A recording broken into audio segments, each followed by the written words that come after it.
Welcome to Dungeons and Demogorgons, the officially unofficial podcast for Stranger Things on Netflix. I'm Jim. I'm Aaron. And we are back. Boy, it feels like it's been years at this point. It might have been. I can't remember when the last season came out, but it's got to be at least 2 years.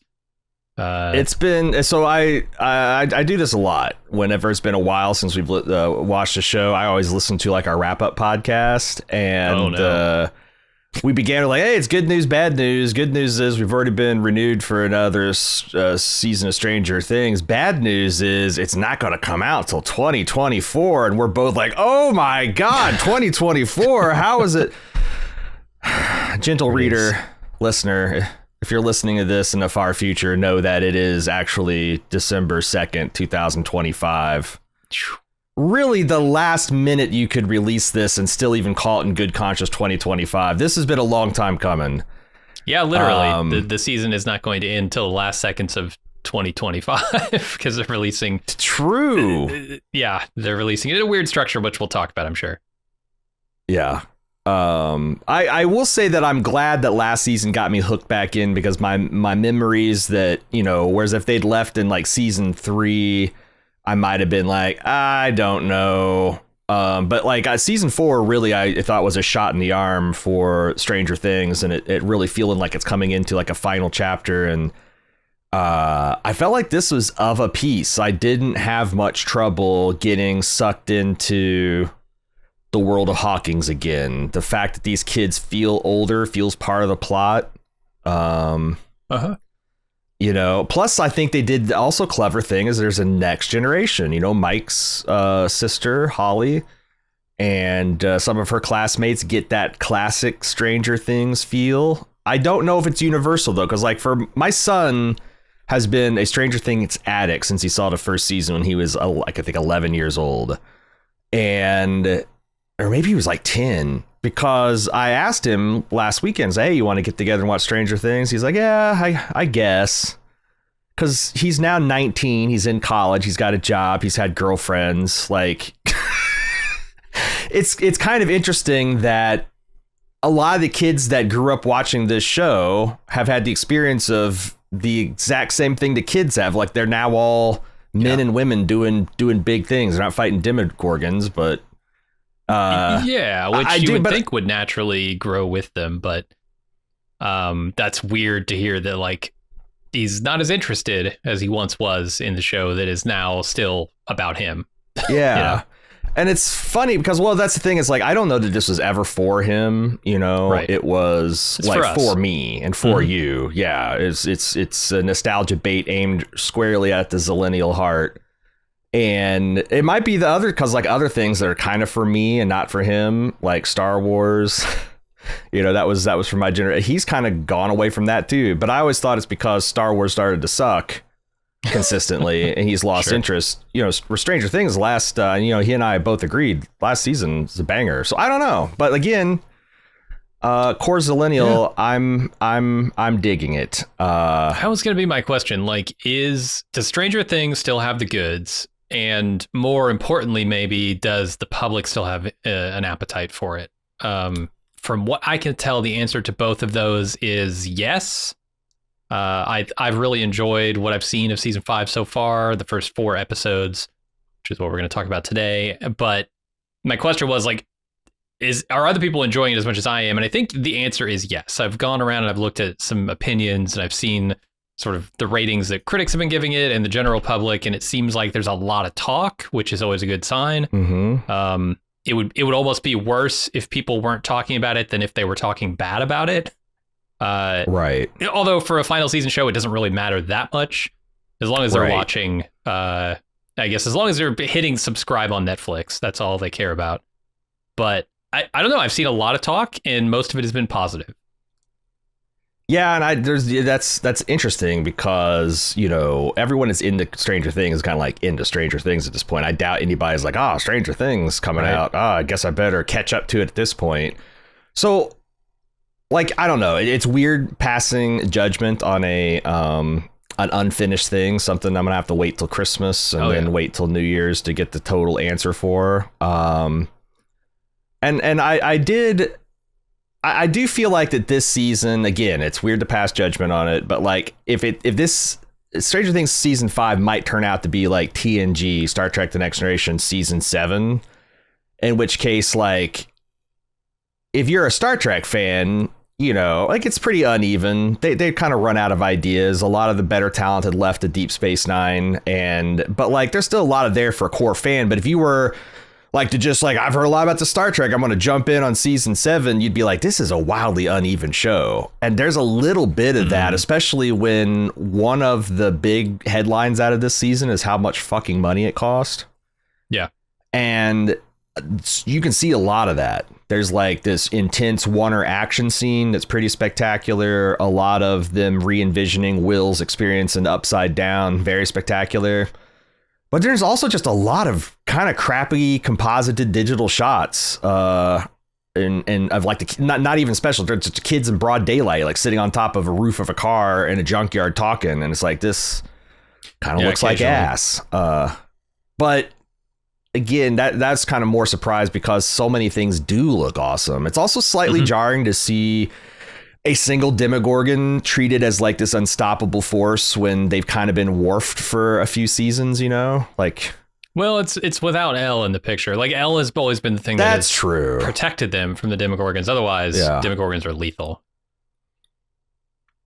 Yeah, I always thought that like Nancy with the shotgun or Steve with a barbed wire baseball bat had a chance, you know, whereas like a single Demogorgon is just like tanking entire clips of battle rifle ammo and not really giving a fuck. But that also could be because they're also revealing that these things are kind of appendages of the Vecna creature. Is this just a meta commentary on RPGs, tabletop RPGs, or like CCGs where there's this power creep that happens? Dude, you know, as you release more and more content for the game or the show in this case, you have to keep upping the stakes, and therefore you have to keep upping the power of the villains and the heroes. Otherwise, it just doesn't excite people. Well, I had that thought when I was watching some of the stuff in episode 4. I'm like, man, this feels so much like final climactic beating the villain video. And then he walked in and he, you know, did the trope of raising his hands and all. Because that's like, you know, video game, right? Like a lot of times you get to the big boss, you know, you have this big battle of mooks and everything gets destroyed and you finally manage to beat the bad guy and then he changes form.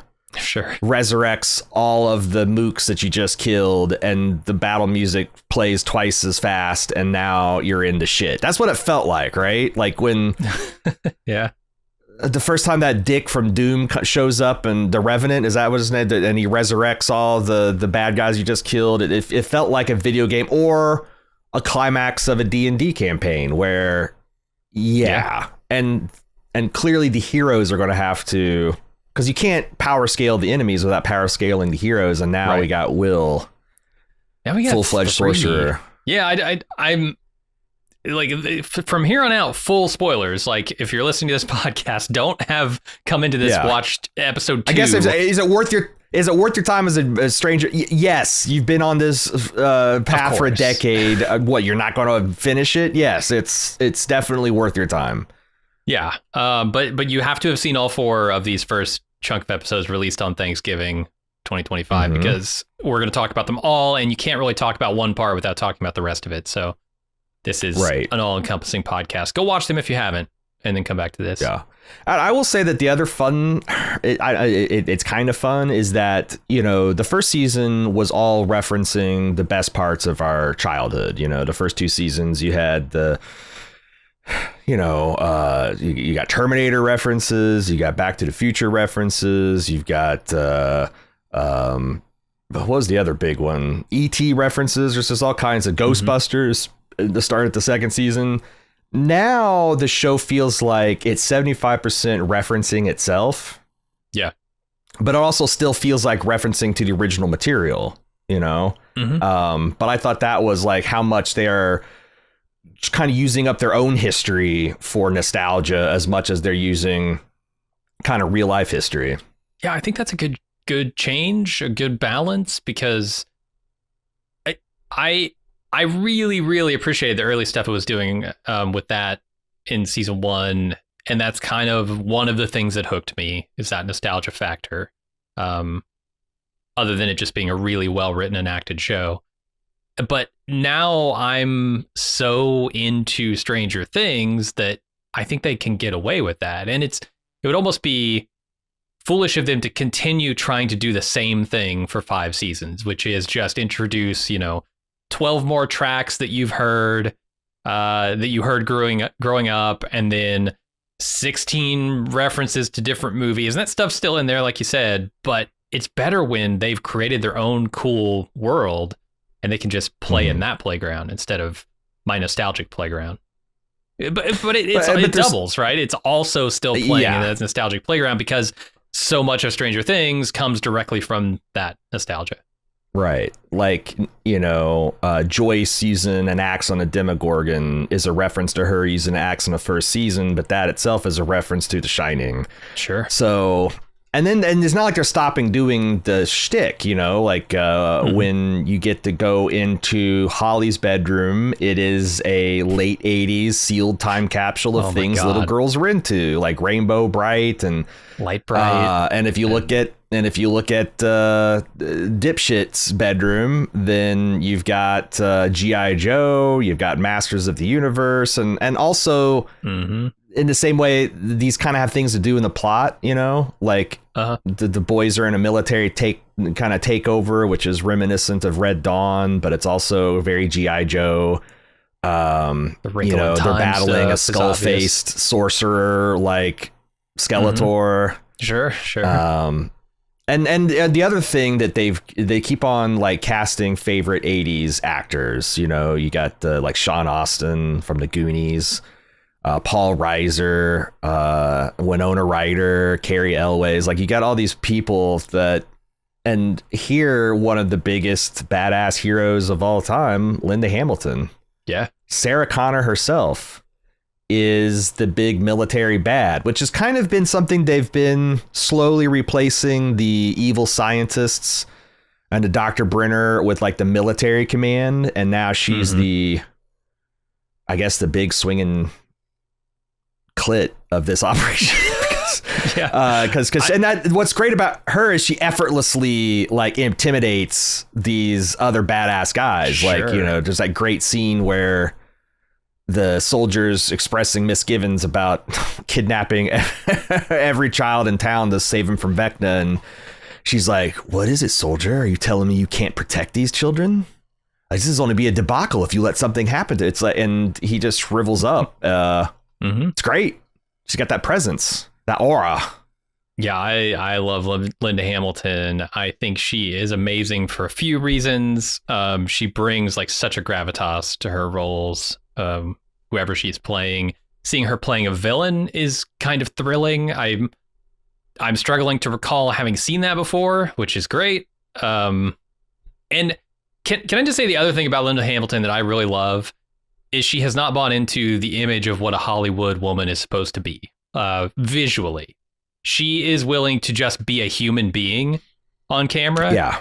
Instead of like some plasticized, I don't know, artificial Botox doll. Like, just be a human. I appreciate it so much.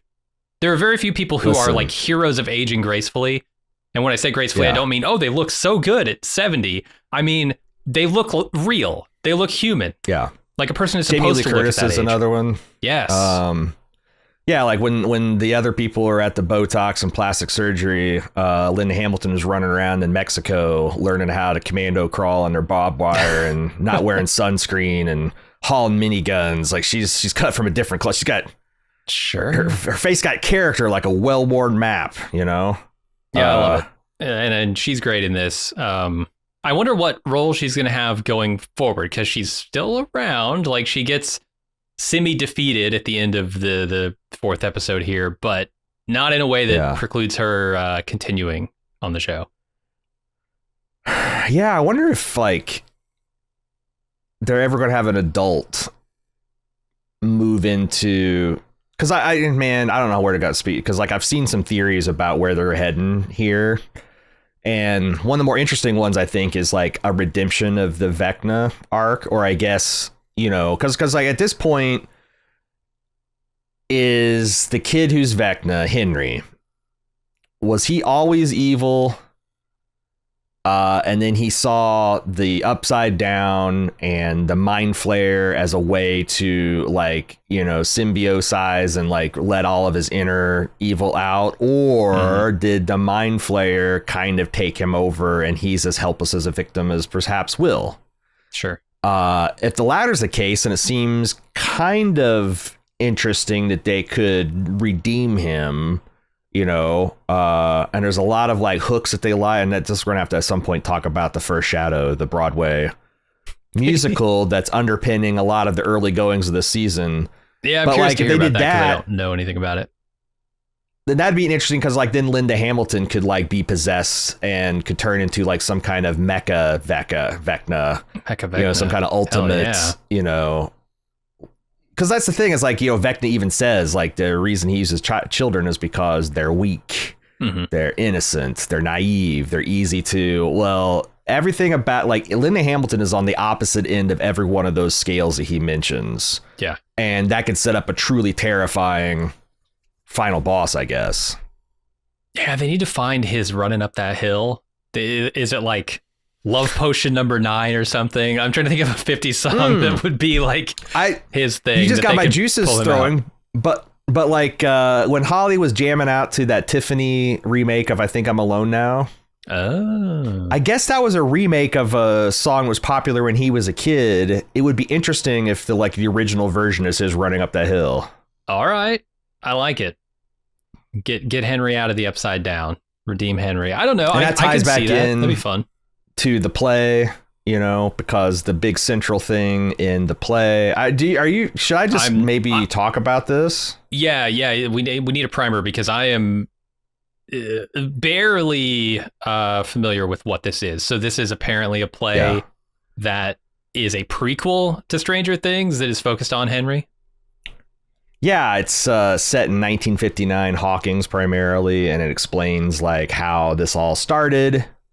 And I've not seen this. I heard, because I think this came up in Lunch, one of our premium podcasts, where people's, you know, was like, hey, did you know that they're doing this thing in the West End and in London? And then like, no, but, and it's hard to have seen it because like it didn't open in the United States until like late last year, I think. And it had been in the UK from like 2023.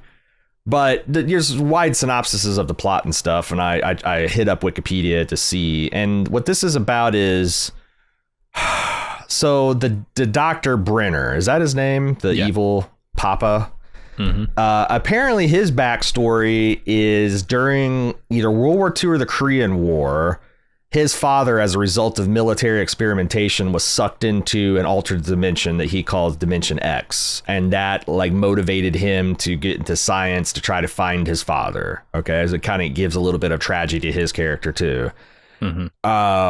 Apparently Dr. Brenner's doing all this experimentation out in the Nevada desert, which we saw last season. You know, that's kind of like he just not had the Hawkins lab, but he also had this out there. And by coincidence, Henry and his family were touring the American Southwest, or I think it might have even been on a Boy Scout trip, because there's a lot of Boy Scout imagery. And this also ties into like a potential riff on Indiana Jones 3, like that whole River Phoenix being Indiana Jones. And they're going through the desert and they're exploring caves. Well, he across this cave that had been turned into a gateway to Dimension X, and accidentally gets sucked through for 12 hours. And then he comes out apparently unharmed, but he had merged with the Mind Flayer while he was in there. And this manifests. So at some point, his family goes back to Hawkins, and he goes to Hawkins High School, and he's kind of a loser misfit. And he is befriended by Bob Newton, Sean Astin's sister. Oh, okay. In 1959. Yeah. And they kind of have like, you know, she gives him kind of like, you know, bucks him up, you know, like, you're not so bad. You're not and they get close, and the other thing is like Joyce Hopper is trying to organize this play of Oklahoma. This Oklahoma play for the high school drama, and you see her, you know, that she's like Steve Harrington's parents are like giving her shit, and she's they got some British pop singer, I guess, that looks so much like young Winona Ryder. It's fucking incredible. I was gonna ask who they got. Yeah. But her and Hopper was like, and this guy plays the main role of of Oklahoma, Curly. Henry does. So it's like there's this idea that like all of them could have ran around as friends. But the Mind Flayer starts having Henry kill small animals around the neighborhood, because as he kills, he gets more power in the real world. And at the same time, Dr. Brenner finds his personalized Boy Scout telescope that he dropped in the cave where the portal opened. And he uses that to track him down and start experimenting on him in Indiana. And he finds out that like this connection between Henry killing animals and the power increases that he has. So he starts trying to bait him into killing humans to supercharge him. Mm-hmm. What I'm getting at is like there seems to be a lot more sympathy to Henry than you would get if you just watched season 4 of Stranger Things. I'm not sure exactly how things end. I think things end with the play with essentially him becoming. Oh, that's what they do. Like in the last act, you know, he doesn't make the play. Obviously, he gets captured by Dr. Brenner. And Dr. Brenner's explaining that his newest program is to take like, because he's got a unique blood type. He came out of the Upside Down with a unknown blood type, and he gets Henry's blood and transfuses it to a cohort of pregnant women, and that's how you get 2 through 11 or however many we're up to. And I think that's also hinting at, we've all been thinking that like L is a genetic mutation, right? That like that this is some kind of selective breeding project to get someone with ESP or something. But it seems more likely that anything the Mind Flayer infects can get these powers transferred to it. Mm-hmm. And they've demonstrated that with Will. Yeah. You know, that he had the super hose connected to him. He got his lungs full of the black dust in season 2 or season 3. And now he finally is starting to show these ESP powers, just like Elle picked it up passively by having this guy's blood transfused into her. Are they going to go all super team? Like Will Super, Dustin Super, Lucas Super, Erica Super. Jesus. The world can't handle Super Erica.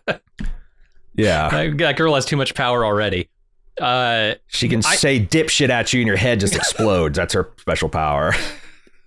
I do think they're going to do some kind of like, I don't know, dream team, Captain Planet type thing again.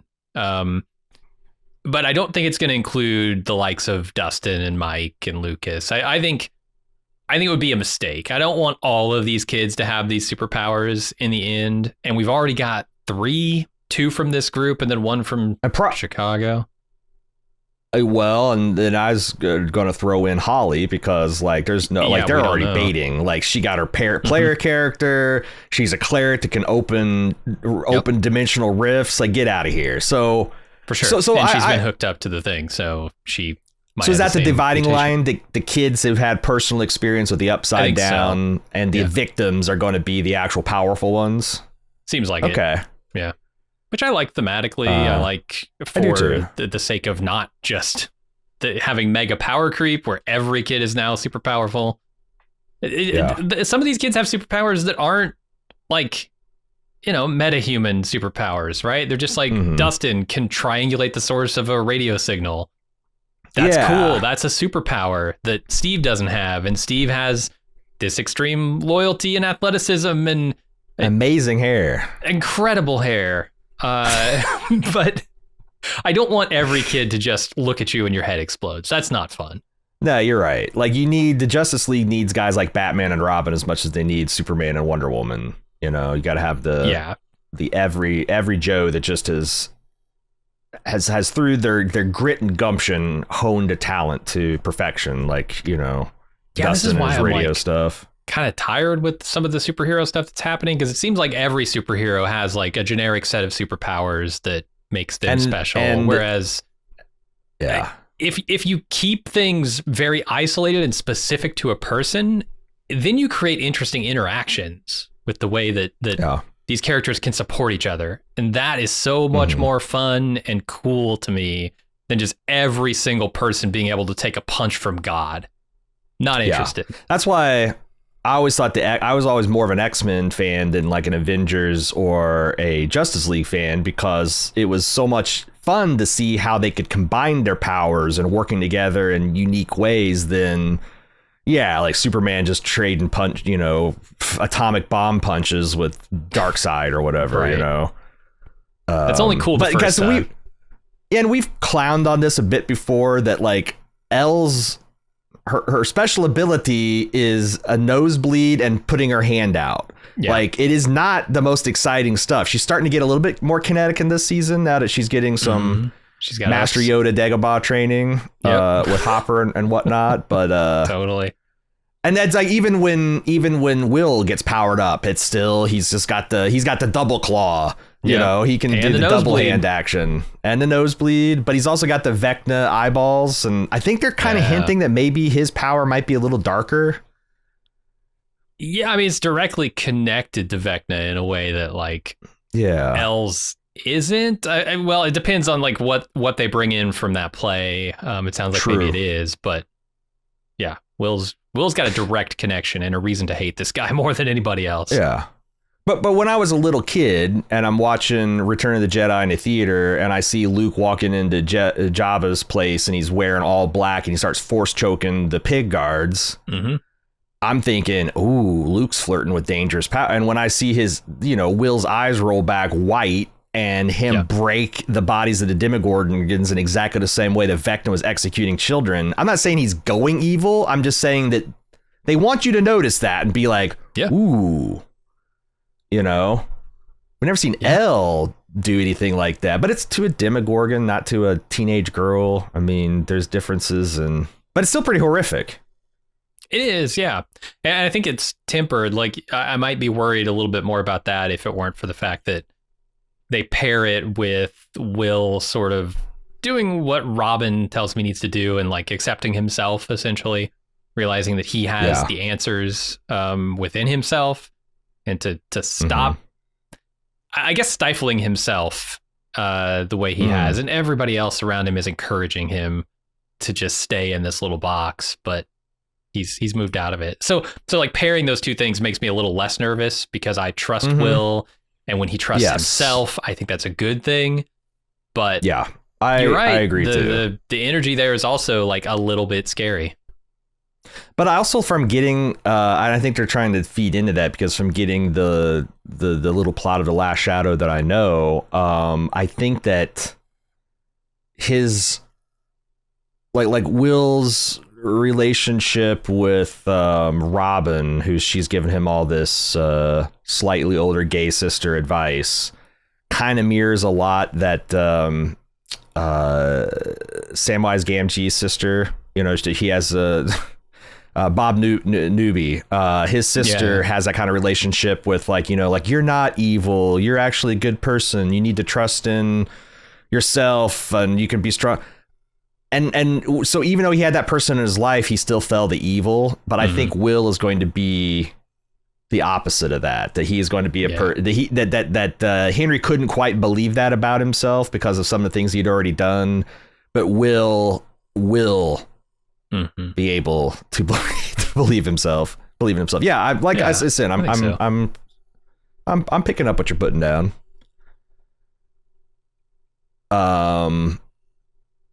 There's also a lot of time travel hints, and there's kind of been some, like, you can't cast Linda Hamilton in something without thinking about time travel.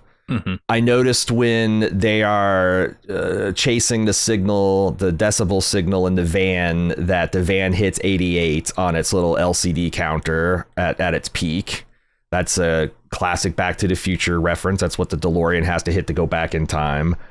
The Wrinkle in Time being not name checked, the classic children's science fiction book. Yeah, more than just name check. This is like plot checking. They're taking pages Flux, directly out of that. Robin saying "Great Scott," flux capacitor. So which I love. I love that moment. Like it's such a beautiful thing because like none of the parents know, none of the older people know what the hell they're talking about. But every kid who hears like Joyce ask, "Is your thing connected to the flux capacitor?" Like, oh, this Robin just sold her on a bill of goods that is never coming in, man. I love that. Is that bad? Especially when all the kids are trying to like go like the flux capacitor, they all know. Tied between that's the stupidest thing you've ever said, Mrs. Wheeler, and wait, maybe we should be cool about this because why the hell is she talking? Yes, it's pretty great. We know that Robin knows too, so of course. So we also the 1959 flashback to everyone getting ready for the Oklahoma is very reminiscent to the Back to the Future 1955 flashbacks with the enchantment and under the sea dance. Like now, time travel is where a lot of franchises get themselves into trouble. And it's where they go when like, you got to have an Avenger Endgame style, like, fuck it, we're going to go for it thing.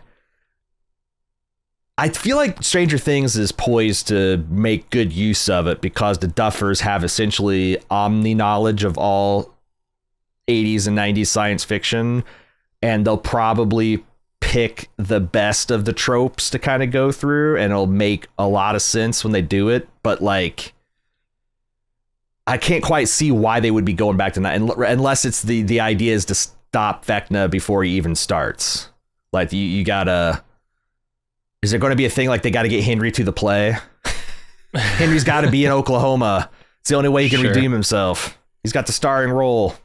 Yeah, it's a good question. I mean, the way I see it is they've set up this memory that he has that is the thing that scares even him. He seems invincible, right? Except for this one thing that Max has discovered about his own set of memories. And I don't know if it's going to be time travel per se, but it is probably going to be some element of what Max has learned is going to come in extremely handy in defeating whatever form that takes, Vecna. Because she's essentially seen his entire life. She knows everything, but she can't communicate that information because she's trapped in the comatose zone.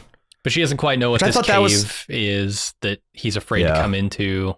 But we'll discover. I'm sure in the next chunk of episodes, we'll discover exactly what's going on there. We already know that the cave is the cave that he first met the Mind Flayer in when he first got the tunnel, when he first got sucked in a tunnel. And that was in the result of Brenner's experiment. It was all, that was something they established. Like I said, when he went on the young Indiana Jones scouting trip, but that was.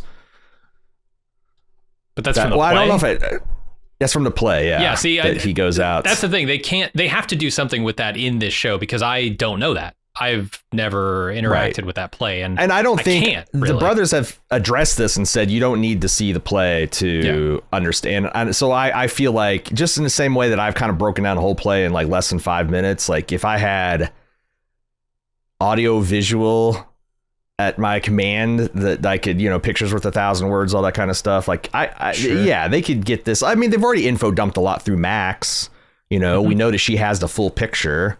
And, like all the beats of the play, like, the Rainbow Room and then him going to the high school and then all that stuff is there. Now, the one thing I guess I don't understand is why he's afraid of his memory of the cave. I guess maybe if the real Henry is still in there, quote unquote, the real good Henry, that represents a scared little boy that's still inside him. Because like he is the Mind Flayer. Right. Like, this is the place where it happened. And so, I see that being his Castle Byers, because I imagine Will is afraid of that place too.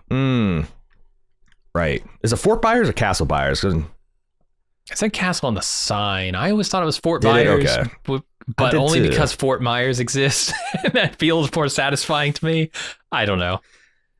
Did you see that there's a potential plot hole? I thought it was pretty weak. people, because like when his brother Jonathan recounts them building that, he's like, that this happened on the day that our dad died or disappeared. I can't remember, ran off or whatever. And, to kind of take our minds off of it, I decided to take this drawing that my brother had made of this, Castle Byers, and we're going to build it. We're just going to go out and build it. And went out there and built it all day, and it went on to the night, and the rain came, and we all got frozen, and we got sick for a week. But all the flashbacks in this episode show him and his brother working on it during like sunshiny happy hours. And people are like, oh, this doesn't look like two kids that just lost their father. And, oh, this doesn't look like nighttime. But I'm like, if the whole point of the exercise is to take your mind off your dad's death, then it would make sense that you got this 8-year-old brother. You're putting on a front for him. He is just ecstatic to be like, I just love those shots where he's like just looking at his brother like worshipful as he's hammering things in. And it's like, he's kind of like, I'm like, and also like, maybe they didn't get it finished and they started raining and it got dark later. It's like, I don't know. It's not quite them forgetting Will's birthday like they did in season 3 or whatever. But yeah, I'm fine with that. I mean, like you said, it's the point of the scene is to forget that all the bad stuff is happening. Did you notice that? So the big setup here is that, and that's one of the things we were talking about, like, how are they going to go on from here? Like Hawkins is ripped in two. They've hastily steel plated over a bunch of that stuff. All of Hawkins is under like a military dome type of quarantine. So it has made big world news, but they've also lost track of Elle, and they're trying to find her. There's these wanted posters for Jane Hopper, and there's a phone number. And the thing that caught my eye is that it had, because usually there's 555 nonsense, right? This had a functional Indiana area code exchange, 765. I'm like, I called it, and guess what? It's a real number. It picks up and says, it identifies itself as part of the Hawkins task force that has, Hawkins got hit by a 7.4 magnitude earthquake, and there's a lot of devastation and infrastructure cut out and missing persons, and the government task force is there to help alleviate all this. And they mention at the end that there's special consideration to finding this Jane Hopper, and that all responsible citizens of Hawkins will do their utmost to help them find her. So, fun little Easter egg. Because Jane possibly caused the 7-point-something earthquake. Why would an earthquake warrant finding a child? Yeah. What's the plausible excuse here? Yeah. I don't know. She went missing, and they got to find her. They got to find her real bad. Her dad's really missing her. I don't know. She's the only person that went missing in that huge event. We must find her. I liked Dustin's character arc, that he is just livid, that he knows that Eddie was a true blue hero, went out. What was he playing? The Metallica. I forget what. Of Whom the Bell Tolls? Might have been. He plays this epic metal rock concert in the Upside Down to kind of save the day, and sacrifices himself, and that he's being accused of being kind of, I think, a pedophilic child murderer. That's his reputation in town, because everyone still thinks he murdered that one girl, and like maybe all the kids that have disappeared, which there's been a few. Master of Puppets. Master of yes. Of course. Yeah. That fits in so much better too. Sure. Pull the string. But yeah, him being a pariah and everyone around him associated with him being pariahs too, especially Dustin, who's still holding this candle for Eddie. I think that's really good, and it puts Dustin in a place that's like not fun to see him in, because I like Dustin so much and I don't want him to be miserable. He's of all of them probably the most fun of the boys, in terms of our in terms of our audience relationship. Mm-hmm. But I feel like it's also a natural follow on from where he ended last season. So I don't begrudge it. And occasionally you'll see like him, you'll see Dustin pop out of that.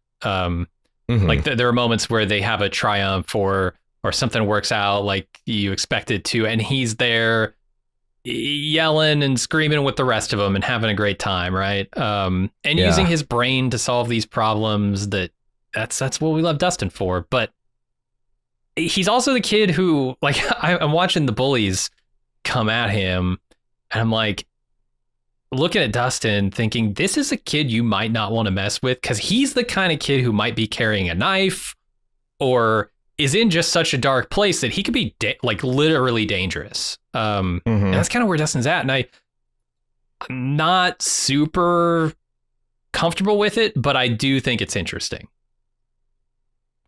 Especially as we go toward the end of this season, where they can't leave Dustin in that place. So what is it that's going to bring him back out? I wonder if they're going to. I don't know if I want to. Do we want to talk about theories for where they're going with this? Because like the thing that makes the most sense is somehow Eddie getting redeemed, and I don't know whether that's the whole town that finds out that he's actually a hero, if he can actually return from the upside down, that he's not actually dead, you know, like the Max, that there's an echo of him kind of kicking around in there.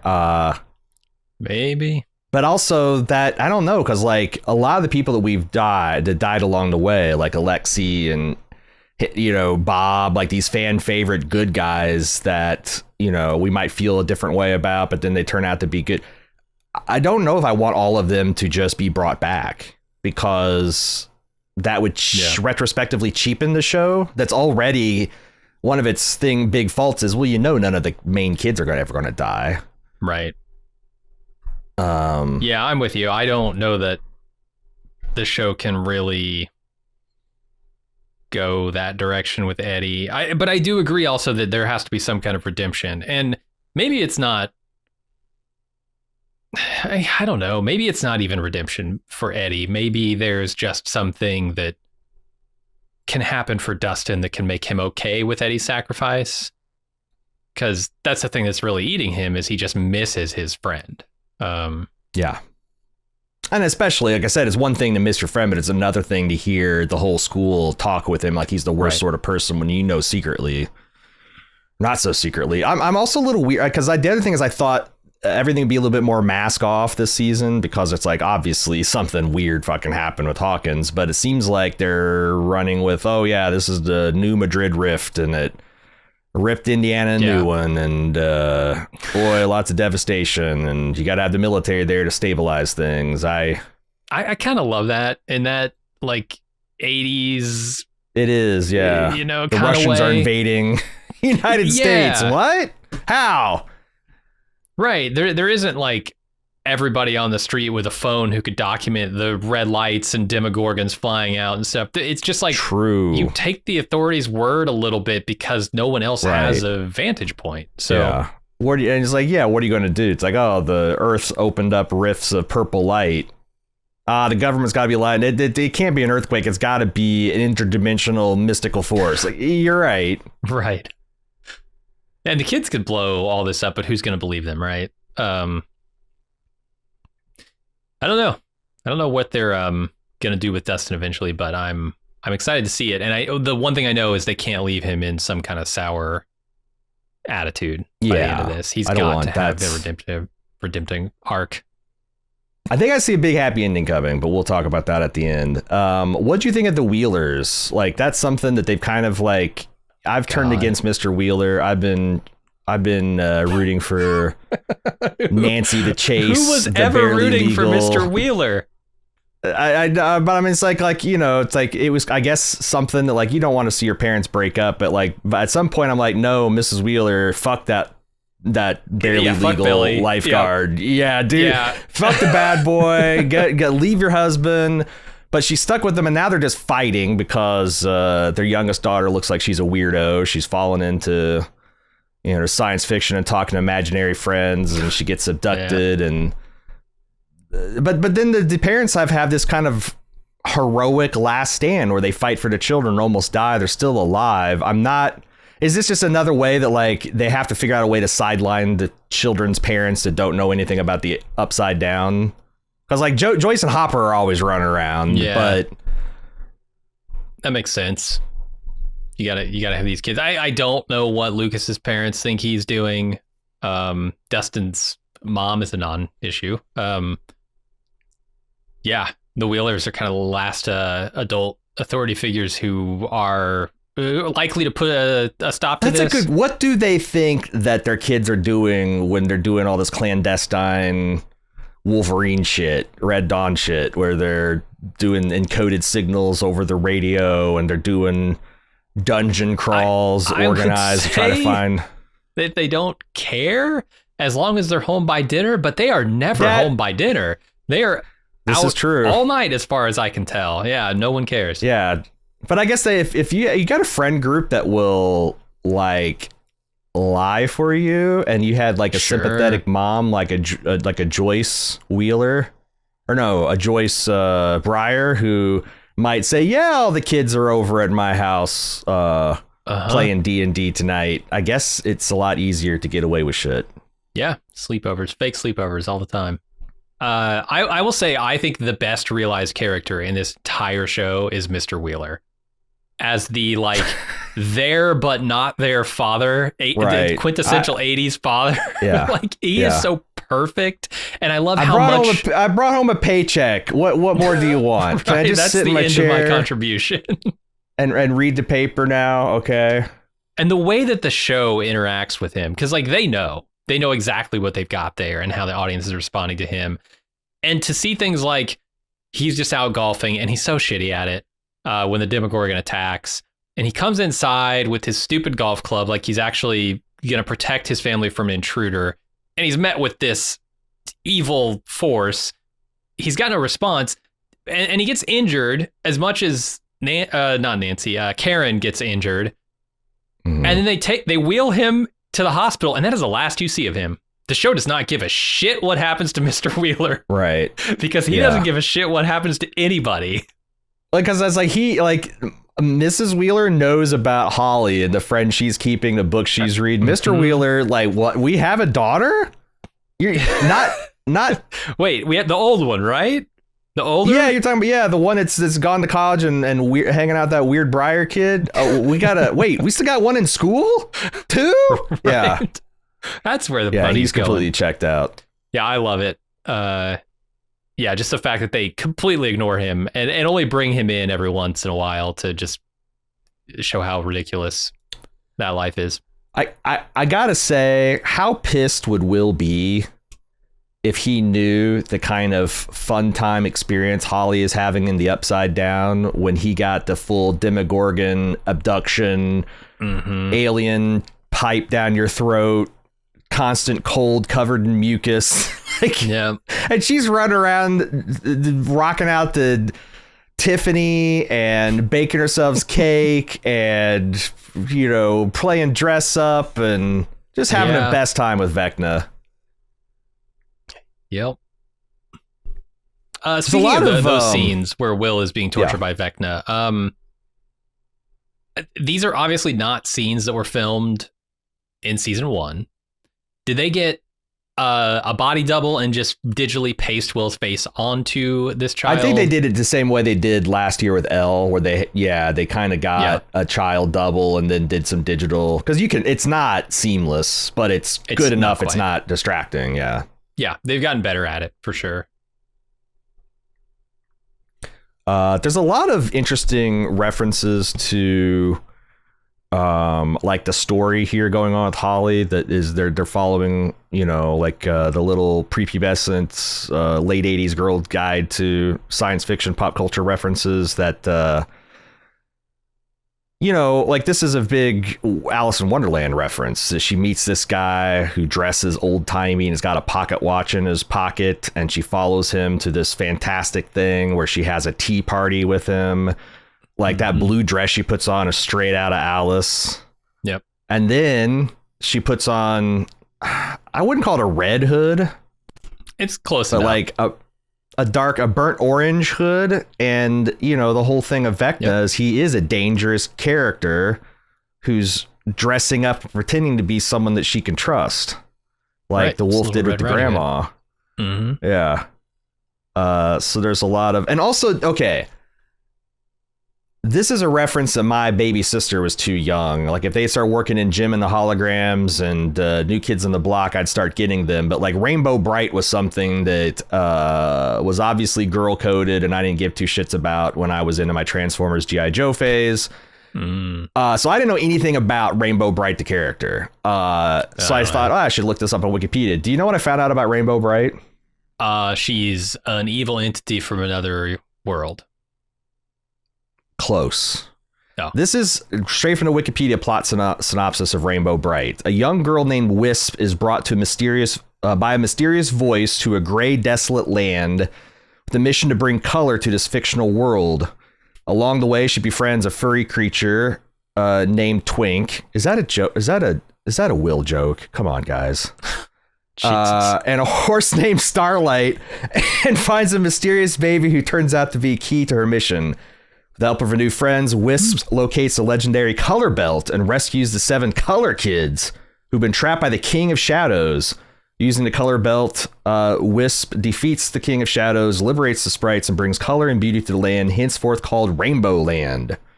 Wisp is renamed Rainbow Bright in honor of her new role as the leader of the color kids. So this is, this is exactly what's happening here. This is the main plot. Like this Shadow Lord has captured a bunch of kids, is being held hostage, and this girl is brought here. She follows a voice, Max. This is the happy ending that I kind of want to talk about now that I think the show is teasing. You remember early on, I think in the first episode, when Elle and Mike are having this conversation about where do we even go from here? Like what happens after a D&D campaign? Is like, well, yeah, the heroes usually it's a very Lord of the Rings thing. It's like they're done, but they've been changed too much, so they got to go and they go to a new world that's like beautiful and they can start over. And it's 3 waterfalls. Is this a sign that there isn't going to be anywhere for these super kids to live after they defeat the evil, but what they can do is remake the Upside Down into a beautiful place, and then all the kids can just go there, so they won't be persecuted by the government or... Sure. It sounds like what they're going for. Yeah, I could see it, especially because we know that Elle can close rifts. She can seal off the Upside Down behind them. Yeah, and apparently Holly's going to have that ability, being able to open up rifts and time gates, according to Mike's D&D foreshadowing. Yep. Will could potentially do it too. I think that's an interesting place for them to go. Like, they've already tried California. And if California doesn't do it for you, I don't know where you go California, next. Yeah. if you can't be happy in California, then right? Fucking try the Ohio River Valley in winter. Yeah, so the Upside Down might be the next logical move for it. Yeah, I like it. I like it. And it's like they could also and again, this is where I hope they don't, but they could also maybe keep people like Eddie and some of the other good characters we've lost along the way could still have a presence there. That that could way Dustin can, because Dustin, I guess it's Dustin's like Samwise Gamgee that lost his Frodo. Mm-hmm. He's never going to be happy until you're reunited with him, maybe. Yeah. Is Dustin worse in this season than Mike was last season? In terms of just being a shit? Yeah. With all of his L stuff. Nah. I agree. Because it's Mike really it's sucked. bro related, not hoe related. And the hoe related shenanigans amongst your boys are always the most frustrating ones. Sure. So, love triangle between your best bud and your girl. Yeah. Being pissed that your mentor is being drug as a pedophilic child killer. Nah, that's a motivation I can get behind. Sure. What do you think about Dustin and Steve, though? Because their interaction has been okay. Let me say this: there are a couple of things that they've gone back to the well on that I thought they had already addressed adequately, and are kind of annoying to me. These are the 2 spots that I don't really like in the season. Okay, tell me more.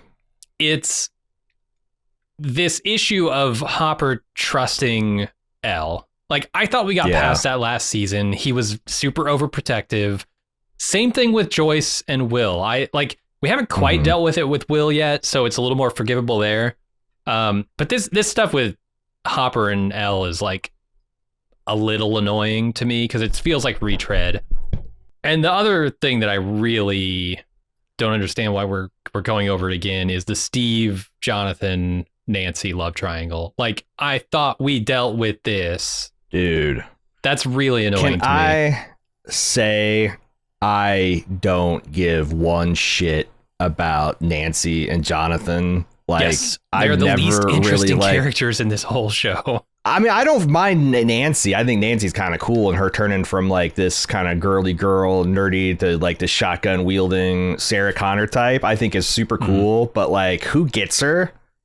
Like, I kind of get. It's so funny because Steve was such a fucking douchebag in the first season, and now he's like everybody, you know, he's the Steve the babysitter, right? Everybody loves him. Yeah. But now I'm back to full on like, you know what? Nancy should drop this hangdog looking fucker that looks like he's 35 years old and his dinky little Cracker Jack box ring and go with the good hair guy. Oh yeah, you want them to get together? I'm not even sure about that. Funny and yeah, I mean, but if any of them, like if there's going to be like a leg of this love triangle that wins, kind of I hope it's Steve. But I also cannot stress how I don't give a shit about their relationship. And the one that really surprised me, I don't give a shit about Joyce and Hopper anymore. I don't give a shit. Okay, I'm gonna say this. Okay. I don't give a shit about Mike and Elle. The only relationship that I'm a little bit invested in is Max and Lucas at this point. All right. Yeah. I mean, that's certainly the spotlight of this one. Even more so than like Nancy and her two dudes. Feels to me like, yeah, Lucas, Max is the one that I really care about. Yeah. But yeah, this stuff just like we had dealt with it. You know, Jonathan's been with Nancy for years now. Why do we need to rehash like whether or not he's good? Just let them be a couple and that's it. And then give Steve something to do. Cause like give Steve something that he can latch onto. Cause Steve feels like a man who has not found himself yet. He's got all of these good qualities that he's been discovering over the last few years, but nothing to attach them to. Give him something that isn't mired in this bullshit with Jonathan and Nancy, because it's not interesting. I don't find that compelling in any way, especially because we've done it already. I don't either. I do like the Dustin and Steve relationship going from like, like older brother, younger brother, almost father figure to like now Dustin's a man and they're going through like Dustin's chirping off at his old man and kind of bucking him and I love there's some good like proxy father stuff happening, with Hopper and Elle, of course, which I don't know. It's also annoying in some ways, but yeah, Dustin and Steve. Dustin drilling a hole through his BMW, I thought was really funny. And then they dropped no talking. No talk. Shh. Yeah, like hoist him on his own petard. And then they hit him with a Ferris Bueller, oh yeah, which that's all about a kid stealing a nice car from somebody and wrecking it. And then like I think the next scene, Steve has stacked it into the Great Wall of Vecna. So okay, let's talk about that. The Great Wall of Vecna. I think we had speculated that maybe the Upside Down encompassed the entire world. Sure, but it seems like I think they're saying that when Elle banished Vecna to the Upside Down and sealed that rift, wait, where was I going with this? Oh, that when she sealed him and like put him into the Dimension X or whatever, that she made like a pocket dimension that's roughly the size of Hawking. Because it seems like they're trying to say that, Hopper and Elle ran into the wall at this end of the city. And then now Nancy, Steve and Dustin are at this other side. And it's on the other side of town and it's there. It's almost like it's exactly Hawkins size. Yeah, but to me, the interesting thing is, like Dustin says, the center of it. And what we find out is at the center of this thing is literally the worst thing that Stranger Things has ever done, season 2. It's 8. It's 8. Okay, I want to say that, like, if you go back, I'm consistent on this. I didn't hate the New Mutant storyline as much as others, and I was actually glad because I thought it's like, oh, it's Vecna. You know, they've said it's like, oh, they must have Vecna in there. Sure, but no, it's they've recaptured 8, and yeah, I could not be less excited about that reveal. Like, it was the most big wet fart of any Stranger Things reveal I've ever seen, because like I hated that part of the season, and here it is back again. Like, that's a bold choice because I was not the only one who disliked that season, that arc in that season. A lot of people disliked it, and they chose to bring that back in the climactic finale as like a big reveal too, which okay, we'll see where it goes. But so I'm interested in, like, in regards to the wall, why is it centered on 8? Because that to me says it's not something that Vecna is necessarily doing. It might be something that the military has done via 8, or 8 herself has done to try and block Vecna off, or like the military's Vecna using her in some way. Yeah, to like quarantine him in the same way they're quarantining Hawkins in real world. That's right. Because I didn't know. I'm like, what are they just? Because the other thing is, I was thinking is, it seems like one of their things they're doing is just trying to snatch up all the kids, and like maybe they got the superpower kids first, but like no. Now that you said it, makes more sense that they are projecting a containing field around whatever is fucked up in the Upside Down. Yeah, and they're not really trying to protect the kids, right? They're trying to seemingly, I think, lure Vecna, knowing that his next target is these kids, lure him in. They're doing the same thing that... Oh, the kid, yeah. Yeah. I see.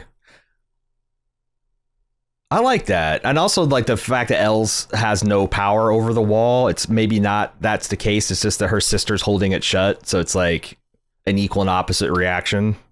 And maybe some kind of like amplification. Like if they can reduce L's power with these, I forget what they call them.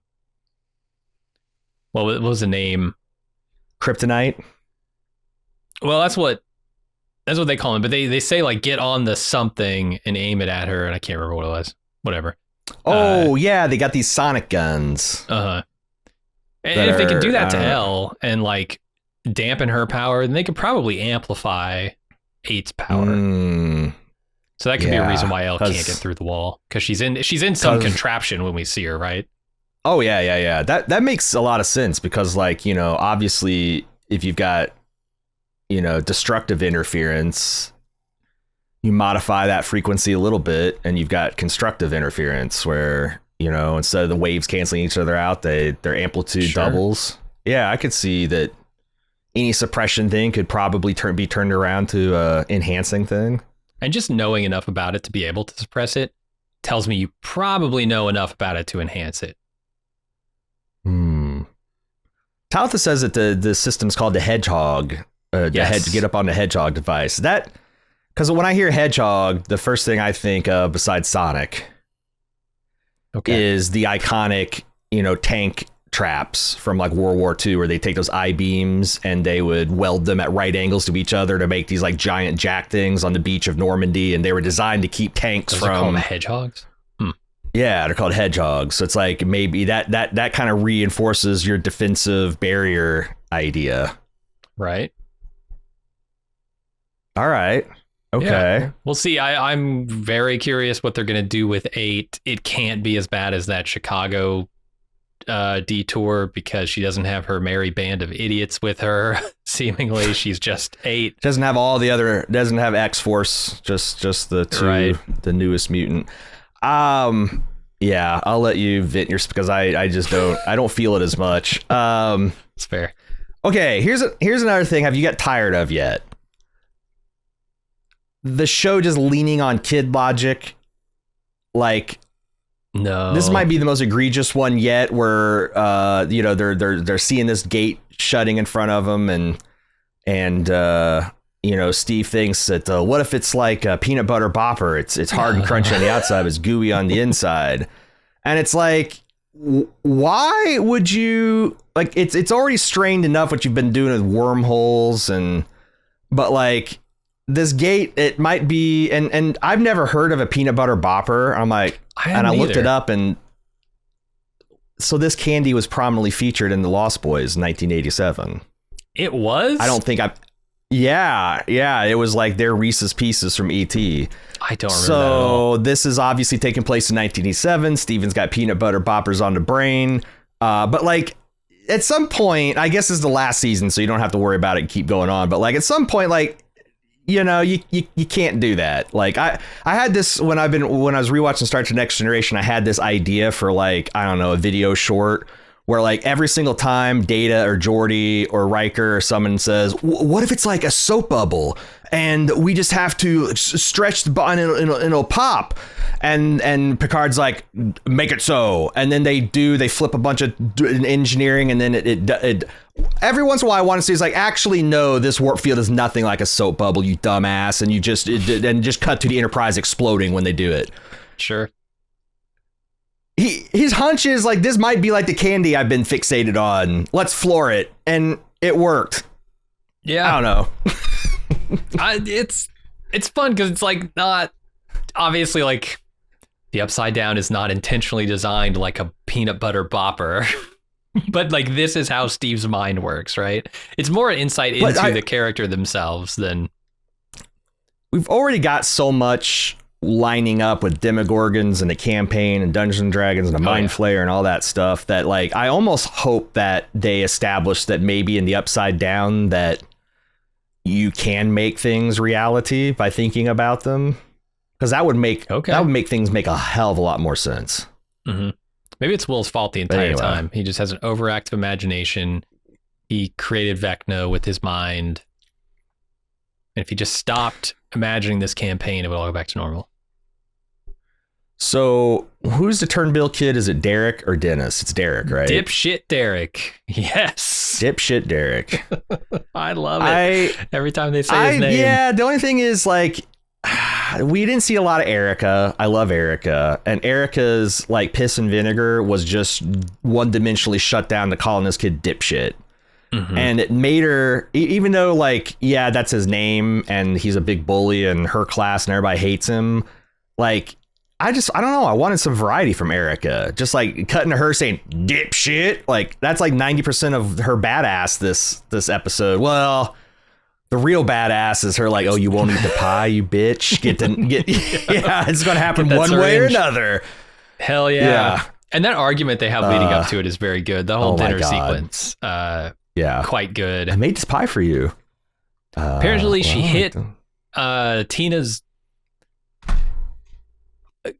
not boyfriend, her crush in the face with a dodgeball, and because she's friends with Tina, now Josh blames her.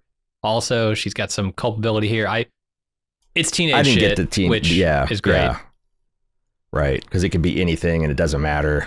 Right. I also like this is the, because they're doing, this is a whole very tropey, like, Will, because of his contact with Vecna, is able to see Vecna's mind. This is Harry Potter 101. This is Harry Potter seeing Voldemort flashes and grabbing his scar. This, except for Will, just grabs his bowl cut. My bowl cut. I mean, is Will not looking more like Harry Potter every single day? I will say this, Will actually looks the most like a man. Like, I think Lucas and Dustin and Mike look like big teenagers at this point in 17, but like, I don't know whether he's just a more serious character, or he's always been portrayed that, or he's like maybe taken more acting lessons that he's leaning into, but like Will seems like a fucking man. And I guess like because he's always been like skinny, and he's like really, I don't know whether he's like trying to go on he's Marvel maxing. He's trying to get another, get a part on the X-Men they're going to eventually cast. But he looks like a fucking man compared to the rest of the guys. Because he's supposed to be 15 in this show. He's supposed to be very invulnerable. When he was 11 is when he was taken. It's 4 years later, 87. He's supposed to be 15. Yeah. You know, the other thing I got from listening to a wrap up podcast is the Duffers, I guess, confirmed that there was going to be a time jump to the 90s. And we're like, well, that makes perfect sense because these kids have gotten so old. You're going to have them graduate in high school or go into college. And that's kind of an interesting little transition of life thing. But apparently they decided not to do that. Maybe what they meant is, I don't know if you've noticed this, but I'm sure this is true of every decade, but I think about it in terms of the 80s and 90s, that transition between the two. Like when you think of early 90s stuff, you're really thinking about like late 80s trends. You're 100% right. Gone mainstream. Like you'll see everything change in like Hollywood and in fashion and stuff well before it hits the mainstream. And by the time real people actually look and sound and think like you think the late 80s feel, it's actually the early 90s. Yep.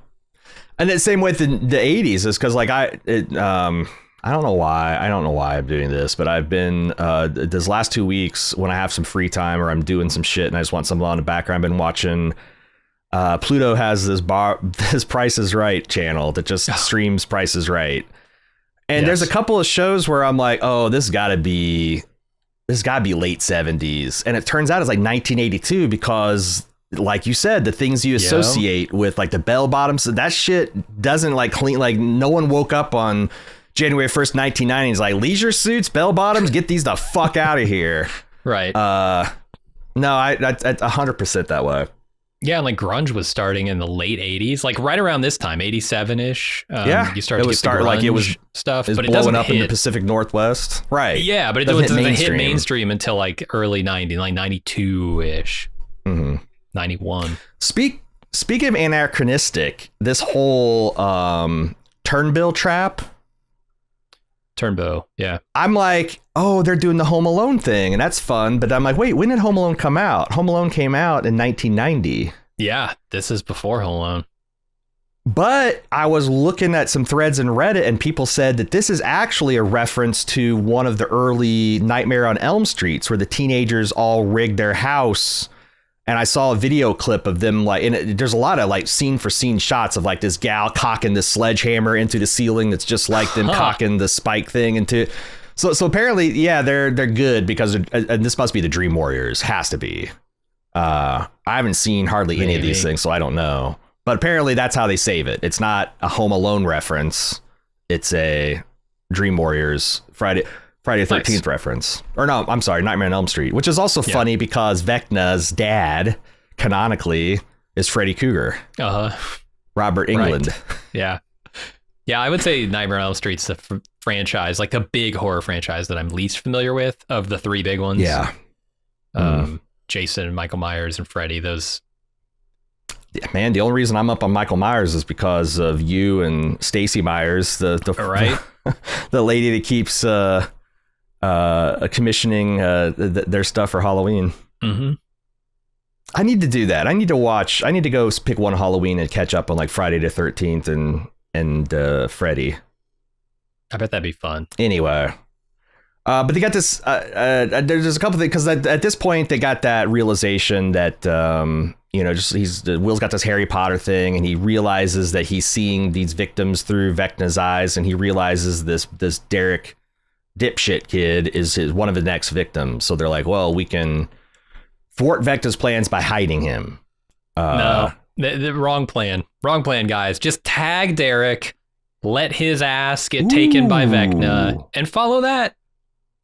Yeah, but where do you tag Eric? Or you make him you put a bug in the pie and just hope that his digestion takes longer than 12 hours or so? I don't know how you bug him, but surely you could, I don't know, sew it into his My Little Buddy shirt or whatever the hell he's wearing. I will say that Derek might be the quickest heel face turn. They've done this a bunch where they introduce someone as kind of a villain, like Steve was the original one. Murray and Alexi kind of. But like now this kid is, he's an asshole. Like I noticed his room has also got a Pee-wee's Big Adventure poster on it. And you'll recall that the arch villain in Pee-wee was a wealthy fat kid that always bullied Pee-wee. and was jealous of him. So like, Gotcha. but I don't know, man. It's tough to roll out like a fat bully kid and have it like play the way it would, because that's a staple in the 1980s. You got a friend circle. One of them had to be a fat kid. Sure. Yeah, I mean, look at all the movies, right? You got the Chunk. You got the you got was it Will Wheaton was the fat kid in Stand By Me? Or no, he wasn't a fat. It was the guy who's in married Rebecca Romaine. John Stamos? No, is it John? Jerry O'Connell. Yes, it's Jerry O'Connell. Yes. Thank you, Talitha. Shit, what was I even? I don't even remember. Anyway, you were talking about the heel face turn of this kid, and I'm with you. I don't quite feel it. The internet has like lost their shit about this. They love Derek. Anybody who is writing about or thinking about this show loves dipshit Derek. I think that I don't know why, because like to me this went too fast. They needed a couple more episodes. Like Joyce essentially gives him one pep talk of, you're not dipshit Derek, you're delightful Derek. You need to reframe. And I think Joyce is a good mom and all that, you know, despite her what'd she say? She got drunk and fell asleep watching Cheers the night that Will disappeared. Mm-hmm. I think she's a pretty good mom, but like, I mean, yeah, this kid's just the worst. He's like this rich, entitled kid who, you know, is pudgy and you know, he doesn't look that great. And he's turned it into being like a bully and preying on the weaker kids at school and all that. And like, I don't know, like, yeah, it's a little Pollyanna to be like, all he needs is one mother figure to believe in him. Yeah. But I guess also meeting a Demogorgon also might straighten you up. Yeah, scared straight, sober you up thing. real quick. Mm-hmm. Yeah, I can't just be a dipshit kid anymore. I gotta keep my eyes on the prize. Maybe so. I will say that in terms of it being too Pollyanna, occasionally this show gets there to that gear. Yeah, and I'm okay with it. I think it feels a little bit like the older stuff that it's emulating, and also sometimes it's just really heartwarming, you know, to have some of these speeches. Like there is no better moment in all of Stranger Things than when closed off Hopper opens up to Elle and says what he really feels about her, right? Like that gets the room misty every time. Sure. That's like over the top sentimental.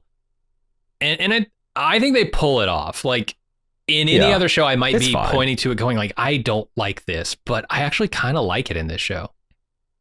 It's funny too. I over this weekend, I was at my sister's house, and before Thanksgiving, on the background, my sister had a bunch of, Will Ferrell movies running, and I got to see, and Talladega Nights. He's got those nightmare children that are just the worst, and they meet his mother, their grandmother, and she's like, I'm instituting granny law, and they go from being these foul-mouthed hellions to like characters from like a moral oral story, where they're like, grandfather, pray tell, think about what you're doing, and they turn like into like church children, and that's funny when you have.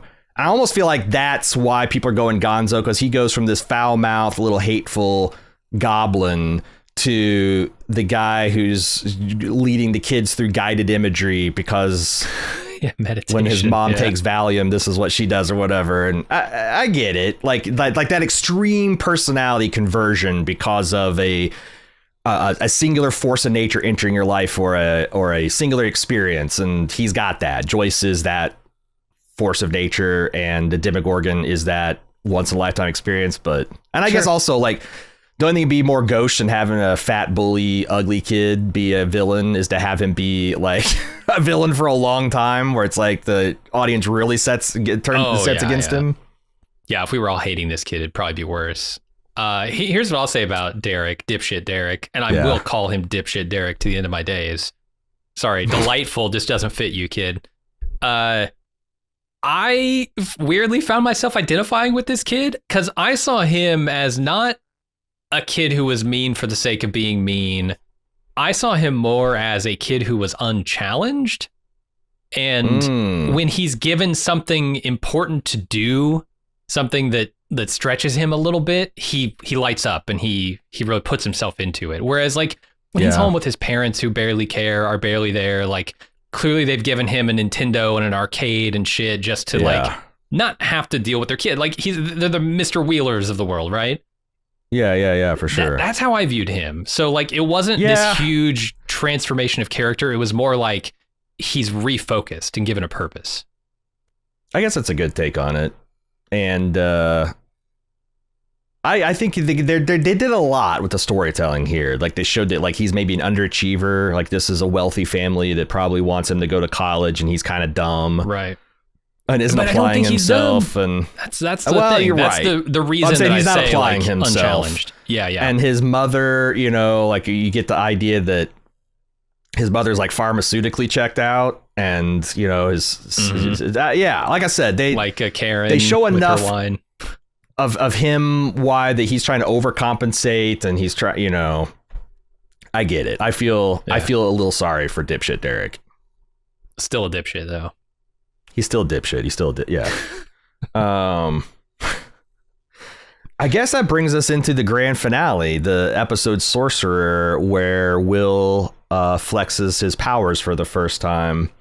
Lots of foreshadowing here. They opened up with the sword and the stone, which, you know, ends in a big wizard battle, which I imagine is going to be how this season eventually ends. Will's able to, the way he kind of subconsciously sketched the upside down and whatnot in season 1, he's able to like spirit draw Vecna's very vagina shaped child life stealing device. Very vaginal. Yeah, a lot of stuff I like noticed that in the show. Vaginas? So I noticed this in someone pointed us on Reddit. There's a guy who did a supercut of the window of the cave that you know, Max has built, her sanctuary. How that the arch of the Vecna cave that Will draws, and the weird kind of keyhole looking thing that Vecna Vision is based on. Like you only get a really clear view of the middle. All those have the exact same silhouette of the opening of that cave. Huh. All right. What do you make of that? I don't know what to make of it. Is that hinting that some of this this is Max is doing? That she's subconsciously... She maneuvering things? I don't know. Max doesn't feel like she has any real power at the moment. She's just in hiding. Other than being a ghost. Yeah. Also, it's like, it'd be kind of crummy if she was behind a because I was trying to, can I refashion these Demogorgon attacks as ways to protect kids? And I'm like, I don't know, man. They damn near killed the Wheelers. Yeah. And they're taking them right to Vecna's house. Yeah. I was trying to figure out some way to go there. I did like the Max, because that's the other thing is a lot of my favorite characters are kind of sidelined this season. You know, like Lucas, one of my favorite characters. He is sidelined, essentially being nursemaid to Max. Dustin is sidelined, being, you know, in a beat up comet coma because he's so angry. And, you know, Will, and I guess because Will is probably the biggest character he's ever been. So you got to make room for those people. But like, it's been the Elle and Will show, and Max is one of my favorite of the kind of, I guess, the quote unquote newer characters that they've introduced in season 2. Mm-hmm. And yeah, until she gets to do her exposition dump with Holly, I do wonder. So like, Max wrote that letter and put it in the mailbox. That was a big risk for her, right? Because like it's a pretty long, treacherous journey from Vecna's front door to her cave, and she had to expose herself for all that. I guess what I'm trying to get at is like, did it feel a little just so that like, but I guess not, because like, you know, Max has somehow her psyche's been abandoned in the Upside Down, and Holly, I imagine Holly is webbed up with a tube down her throat, right? She just, I think they showed her all like this that. Through. Yeah. I think there's a quick shot of her When when they're when talking about Will's the other saying there kids are that have 3 been kids plus Holly, yeah. Yeah. You're right. So that's not her reality. Just I guess Vecna is learning a thing or two about keeping kids chill in the Upside Down. Yeah, I saw a lot of Matrix comparisons in here, but obviously they're not meant to be comparisons to Matrix. But I mean, at the end, Vecna just makes a Neo out of Will, right? Like he gets suddenly realizes he has power in the real world. Mm-hmm. And then, there's this veneer of like, the human batteries and what they experience when they're being batteries that kind of lines up with Holly and her experience. I think it's interesting that he's like, so he's always been a big clock motif, right? The clock ringing down to open up the big gate in Hawkins. Now he needs 12 kids. Corresponds to 12 hours on a 12-hour day clock and his pocket watch. Is there something significant about this needing 12? Half a day's worth of children? There is, because Erica notes it. She's like, not just why does he want kids, but why does he want 12? Yeah. And I don't have an answer for that, but it is something, though, a show wants us to keep an eye on. Yeah, there was God, I got this. I didn't make an immediate note of it. Hold on a second. Oh, so this wall is a big circle, right? Yeah. Does he maybe need to do some kind of ritual that involves placing 12 kids in a circle like around the wall around to destroy it? Hawkins? Yeah, it's a strong theory. Around the lab to maybe that. open a rift like that can't be closed or something. I don't know. But then that conflicts with my eight rift. So is there anything special about? I guess it is. Like these must all be minds like Will's that somehow are coded to be extra dimensional. I wonder what they're trying to imply with that. Extra dimensional minds? What do you mean? Well, yeah, because when Vecna grabs Will and he talks all that schmuck about like, do you know when your mind was, you taught me that there's some minds don't belong in your world, they belong in mine. And like he's being choosy about who he reveals himself to as Mr. Whatsit, which is another Wrinkle of Time reference. I was thinking like, what is these all the kids that are read Wrinkle of Time? But no, I think that these kids are all special in some kind of like susceptible to psionic power, maybe have an affinity for him, which might mean we have 12 more superpowered kids at the end of this season. Yeah, I guess I didn't consider that. They might not be fighting just Vecna. They might, the 3 superpower kids we have on Team L, I guess, might be fighting 12 plus Vecna. I mean, the other way that could go is he's going to give his connection to 12 more kids. We saw how that went with Will. Could he end up fighting these 12 kids accidentally? Like his own plan turns on him because somehow they're able to pop these kids out of his spell, but now they have powers. They're connected to him. Yeah, I get that. That'd be cool. Because it seems like, he can't use somebody without giving him a little bit of their power. Right. It's also not super satisfying because I don't care about these 12 kids with the exception of Holly at this point. So is that going to be exciting? There's a ticking time clock here too. I forgot to mention this in the play, and they show this in when Max is recalling her, following Vecna through his memories. She picks up this playbill, and it shows the Henry's the starring role as Curly, and Hopper and Joyce are in it, and different people like Nancy Wheeler. I guess that's how she met Ted. That she was a like a freshman and he was a senior in drama class because he's in the play too. Oh. But the date is November 6th, 1959. Will was abducted in 11/6/1983. They show that we are at November 3rd, 1987. We're just, I think, 2 days now away from this big... I think that's when things are going to go down. I don't know why that's a special date for him, whether it does tie into like the play, and that was his last chance to be, if he could have gone to that play instead of getting imprisoned as a science experiment, that was his last shot at a normal life. And that, I guess that goes back to the time travel. It's like, could they go back and fuck over Dr. Brenner so that he but that doesn't feel, like I said, time travel gets really weird fast, man. It does.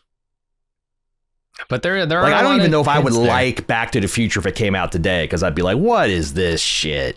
What kind of time travel? Is it touch somebody and they get this? What? You know? Yeah, that'd be a real shame.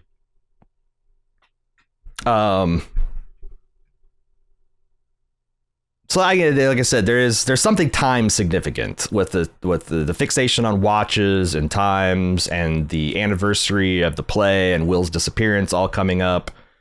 They're doing something with it. A few other things that I definitely want to talk about, like how I guess I to go back to Dustin a little bit, and Dustin and Steve, like I'm trying to, they're bickering, right? Like they're bickering, but it is some of that like dad and growing up child kind of thing there. But for sure, it's also something else, because Dustin is a very stubborn character, and the thing that stuck out to me is like Dustin has clearly fucked up here. Like all of this stuff he's been doing to antagonize these bullies, and I might even say he's perfectly justified in doing it. I was going to say, I'm not saying he's in the wrong here, but him doing that directly led to him missing the most important crawl ever and completely fucking over Hopper and L and everybody who's going to end up in the Upside Down. Yeah. This is in large part due to him missing that crawl, and he cannot admit that. He refuses to admit that he did anything especially wrong. The worst part is all of his buddies were saying this, if you don't focus up, this could happen, and then it did fucking happen. And then it happened, but he won't admit, he won't take any responsibility for it. And I like Steve in that car just yelling at him, like, just fucking admit it for once. Just say you were wrong about something. But Dustin, so it's not all just that like dad kid energy. It's also a little bit of just like, you won't admit that you're ever wrong about anything, and it sucks. I wonder if there's also a little bit of Spock there mixing, because I also clocked when he said fascinating at one point, that was like and Spock, that's one of his McCoy Dustin complaints, is that first of all, Spock's almost always right. Sure. So I think he's earned the right to be a little smug. Exactly. But number two, they might just be showing that that's like a characterization. Yeah. That he's just kind of leaning into the ultra logical prick, I'm always right, I'm smart angle. Yeah, which you're undeniable. It's not that you're wrong, you're just an asshole, right? Like sometimes that's true. Yeah. But in this case, he was wrong. I also They're again, we talk about this being referential to its previous seasons, and like the tunnels from season 2, the Demogorgon tunnels are becoming very key in this. Yeah. And I love Robin's belated reaction to her remembering The Great Escape. And when she's like, Dick. And they're like, what? It's like, oh, did I say that aloud? She goes, Tom, Dick, and Harry. And I really like Dick for us. It's... Yep. They do a lot of really good Dick jokes. It's like...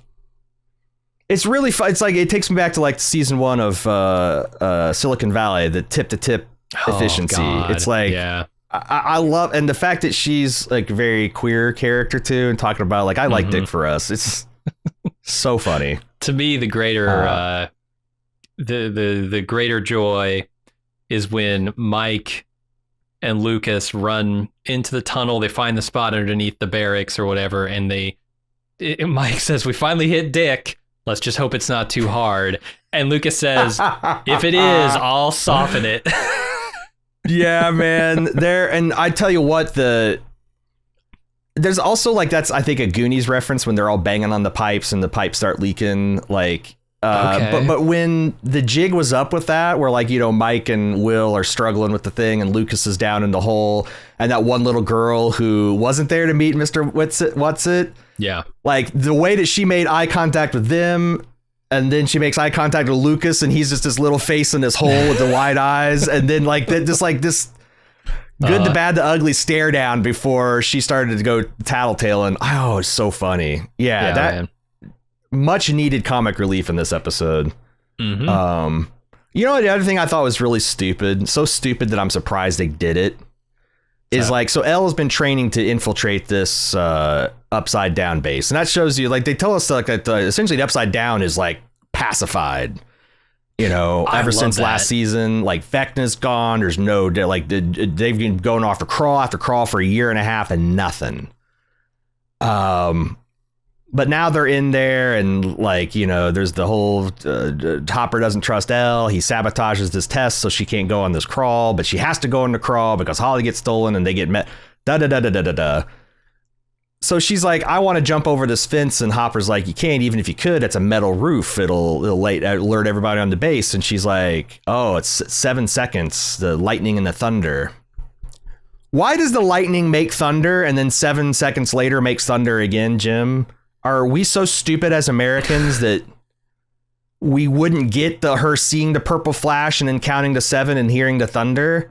Like, That's such a weird thing to lean on, like a basic Mr. Science, Bill Nye the Science Guy fact, and then fuck it up in the execution. Yeah. I think they fucked up a lot in that execution. I am really disappointed that they don't actually have thunder going every 7 seconds. They do that thing where when it's important to the plot, it goes every 7 seconds. When it's not, it's completely absent for minutes at a time. Right. Like you'll occasionally hear it scattered here and there. If you're going to do that, if you're going to make it important to the plot, you have to do it. And you have to do it the entire season. Thank you. Or if not the entire season, then at least when it's like something new has started, it's every 7 seconds. Okay, now that we've done this thing, the 7 seconds thing doesn't apply. You have to give it a full consideration in your plot. Otherwise, don't do it. And I'm already excusing the fact that, like, okay, the conditions aren't ever going to change because this is a small pocket universe, and, you know, like, the storm's not going to get further away or closer or whatever. It's some kind of psychic phenomenon manifesting in this. I get all that, but like, the laws of physics still work in the upside down, though, right? It seems like gravity works and the speed of sound is the same. So like, you shouldn't hear the light at all until the sound. It's fucking crazy. But yeah, but they do the 7 seconds thing. She literally counts 1, 2, 3, 4, 5, 6. It hits on 7, and then they don't do it 7 seconds from then. How can you do that? I mean, there's a little bit of like movie time, like you're not supposed to understand the time, but I agree when they have like someone counting down the passage of time, and it's a short scene anyway. Like, it should be like we shouldn't have to have Hopper like break away to say like, oh my God, she's missing the timing. We should just know it because that's another thing. It's like, again, at how much money they spend on the show, and it shows. Like, the Demogorgons never look better.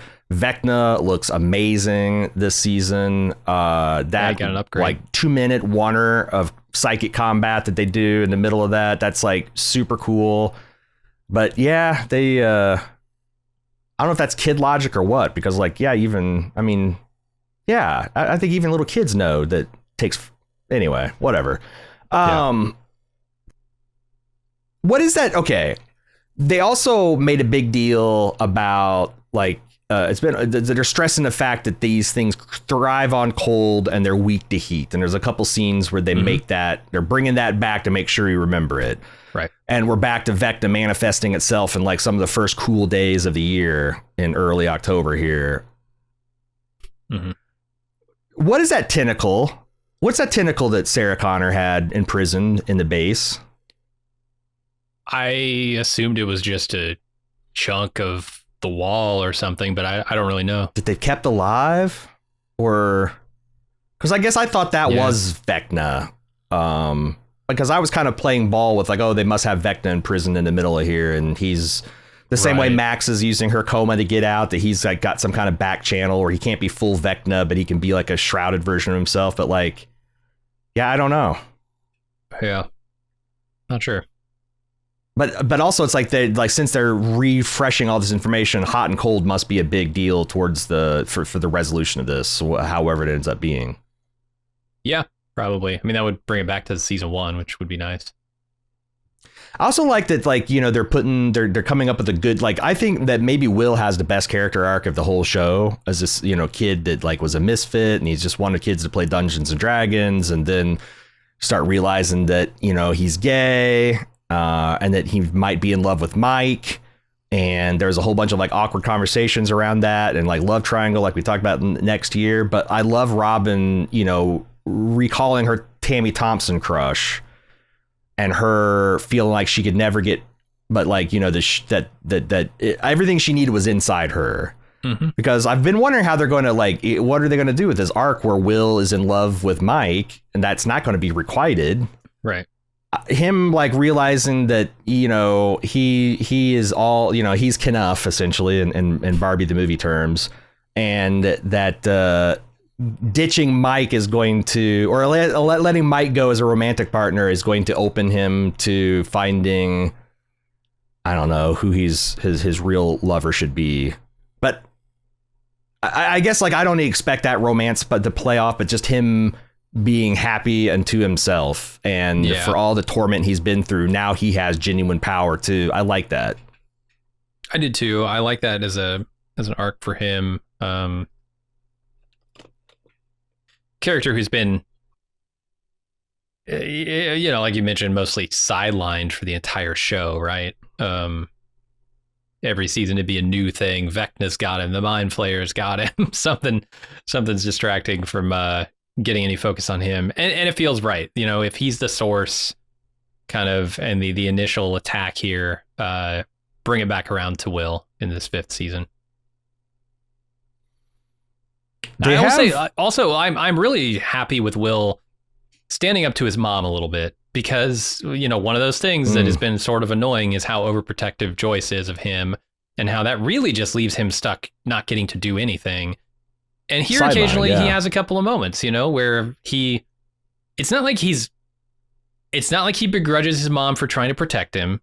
And it's not like he thinks... because it's totally, like, this isn't us complaining about Joyce, because this is entirely understandable if your little boy was abducted by demons for a whole week 4 years ago, that you would want to keep that person a little close, you know? And especially knowing he's supposed to be 15 in this, it's like, yeah, he's not quite a man yet. He can't really fend for himself too much, but she's going overboard with it. And he points that out. Like, she's there chastising Robin in the car for running off with Will, when Will is just as culpable for this, and she's not even talking to him about it. Like, she doesn't view him as a person. And I think that's where we come back around to, right, with his own agency. And he stands up for himself in those scenes, and I like it. I think that's what his character is missing, some resilience, some strength. Because he's been through a lot and he's still kicking, but man, he's been really just devastated by it personally, and character wise. Yeah, I agree. Also, when we talked about how this show kind of in Harry Potter ways grown up, because like I remember this show being, I don't know, this show's always been pretty scary. But it's definitely gotten more scary and graphic, and the epitome of this is when Vecna shows up at the military base after all the demo dogs has been killed, and he just explodes this dude's face with his roots, like the darkest version of a Groot kill you've ever seen in Guardians of the Galaxy. It's one of the most gnarly kills I've ever seen. Like, it kind of took my breath away. But then again, if you're perhaps an 11-year-old boy, when you're watching season 1, watching this underneath the covers, snuggling with your dad, you're fucking 19. You're 19. Yeah. Yeah, it's been 9 years. Man. Canonically, 19-year-old boys aren't afraid of shit. So I guess you have to have some horrifying roots exploding out of faces to get them to sit back and take notice. For sure.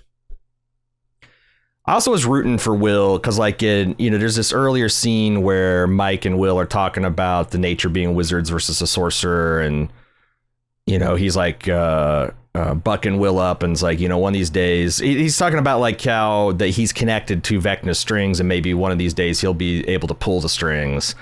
And when Vecna's like leaning into him right before he's powering up, I was quoting Ed Wood. I was pull the strings, Will, pull the string, and he did. He did, and I found it interesting that they even like visualized it like that, like he's grabbing a hold of invisible strings and able to like yank these Demogorgons, which they're all linked together. They kind of talked about that, and then the flamethrower guy, I think, was supposed to show that like the hive mind is all connected, like Will can feel it the way.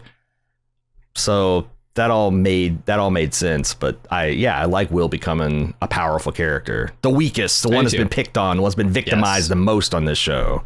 That's key. It's him and 11 in a neck and neck race for who's got it worse as a childhood. But yeah, I couldn't ignore the fact that he's essentially Vecna all in these Demogorgons. We already talked about the big where I think this is going, where they're going to somehow remake the Upside Down into the sanctuary place. They're kind of hinting that with Max. And I think that like one or two things going to happen at the end of this campaign. All the children are going to lose their psychic powers because the Mind Flayer is ultimately destroyed, and they're going to find out that the Mind Flayer has secretly been behind this whole thing. Like even Henry is a puppet. Sure. So it's like they can all just be normal, and they can just all just pretend that this never happened, like the government's going to, and just go on with their own lives. Or, and this I guess works whether they have their powers or not, is because I don't know if the government would ever let these kids alone. Is like they escape to the Upside Down, and it's turned into like Rainbow Brightland. It's the three waterfall. Yeah. Like the whole party retires to the Grey Havens, like at the end of Return of the King, and lives out the rest of their life in bliss, untouched by the shit real world. I like it. I hope they bring in FD20s. They'll do a lot. What are you going to do? You're not going to have TV in the Upside Down for sure. No. You're not going to have people writing you sci-fi novels. It's going to have Mike being the Dungeon Master. Yeah, I like it. Right. I will say I think it's too late to introduce any new villains beyond Vecna, right? Like you can go back to the Mind Flayer. I like that idea. Sure. But you can't do anything new, big bad. This is it.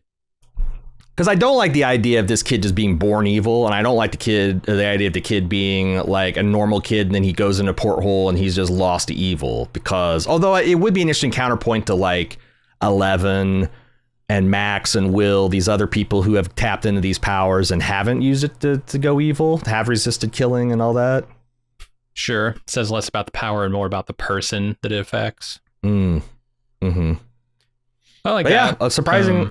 We had a lot of answers. There is some big questions in terms of where this is all going, and I think who lives. You got any idea of anyone? Is there going to be a big death? I could really see Steve sacrificing himself. Like I said, he is the one character I feel doesn't have like a super firm identity for himself, and so other than like the Protector, right? Like he's the dude who runs in there with the baseball bat and will fight. There are a lot of those characters in this show. I will say Winona Ryder plays one, Hopper plays one, like all the moms in this show. But of the kids, you don't want to fucking come at them. Their kids with a demon, because they might get eviscerated, but they're gonna. Yeah, even Karen. What Miss Wheeler did to that Demogorgon with the bottle was kind of horrific, man. I agree.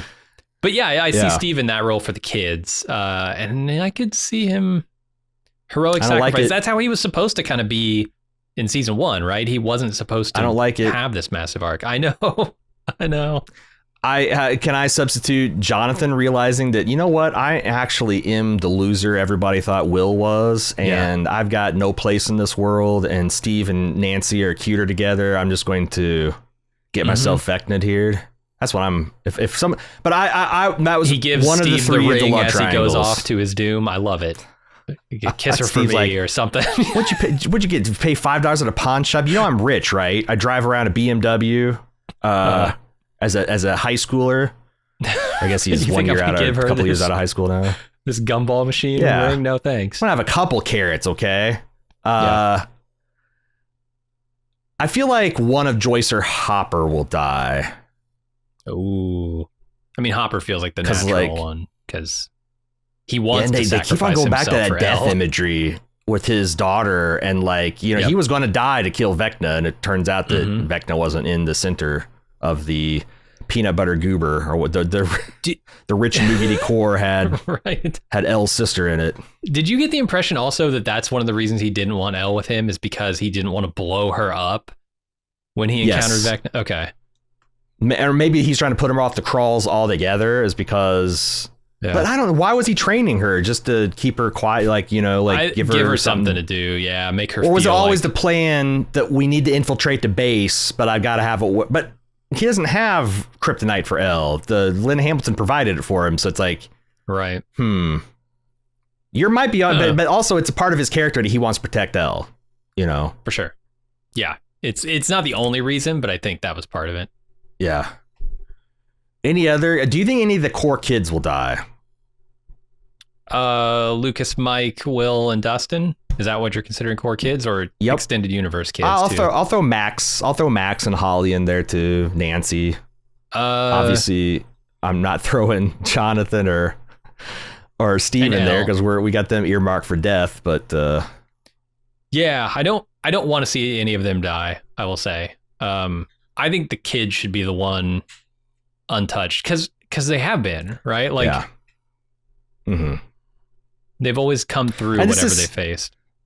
Yeah, and this is Stephen King meets Steven Spielberg. Like, most of the time, the kids don't die in Steven Spielberg, or even in Stephen King adaptations. You know, like Danny makes it out of The Shining and Doctor Sleep. I guess what's the one kid that they all float down here? He gets... So sometimes they die, but like no kid dies in a Steven Spielberg. And I feel like this is a Steven Spielberg adaptation of a fictitious Stephen King series, and all the kids are going to make it, except for maybe Steve and or Jonathan, because they committed the kid sin of having sex.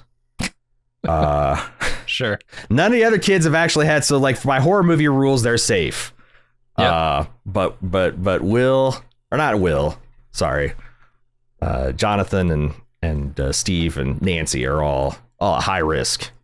But I could also see like a really heartstrings pulling, poignant moment where the group sits down in the Upside Down for their first D&D session, the remade Upside Down, and they put Will the Wise, his figure, on the table as like a stand-in for the person they lost, right? Like I can see that being like a really like emotion-laden moment, but I don't want Will to die. That's the thing. I want Will to live through this. I want them all to live. Yeah.